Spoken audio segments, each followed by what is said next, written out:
Занимаюсь спортивною рыбалкой. Ловлю я рыбу даже в дождь, жару и снег.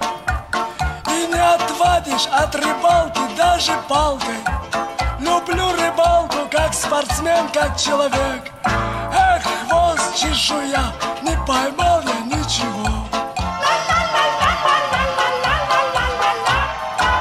Вчера поймал я 2 потрепанных гондона.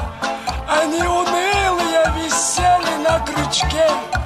Опять у бабы у своей просил пардона, что ничего ей не принес в пустом мешке. Эх, хвост чешуя, не поймал я ничего. А тут с друзьями на рыбалке так нажрались, что побросали наши удочки в кусты.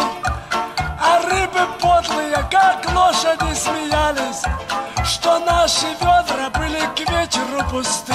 Эх, хвост чешуя, не поймал я ничего.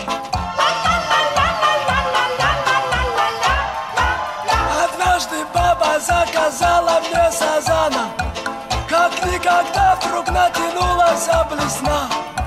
Со дна я вытащил живого партизана. Не знал он, бедный, что закончилась война. Эх, хвост чешуя, не поймал я ничего. А тут случайно я крючком поймал русалку. Я это помню, это было как вчера.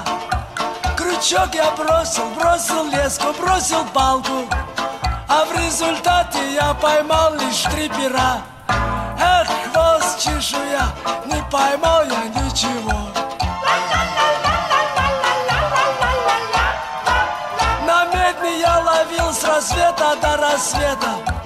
Поймал мешок я кистеперых окуней. Пришел домой под утро, бабы дома нету. И партизан подлец ушел, конечно, с ней. Эх, хвост чешуя, не поймал я ничего. И как рыбак я был, наверное, невезучий. Вы не поверите, но я не стану врать. Заброшу к черту этот рыбий спорт вонючий. Пойду туда, где учат в шахматы играть. Эх, чтоб твою мать, буду в шахматы играть. Эх, чтоб твою мать, буду в шахматы играть.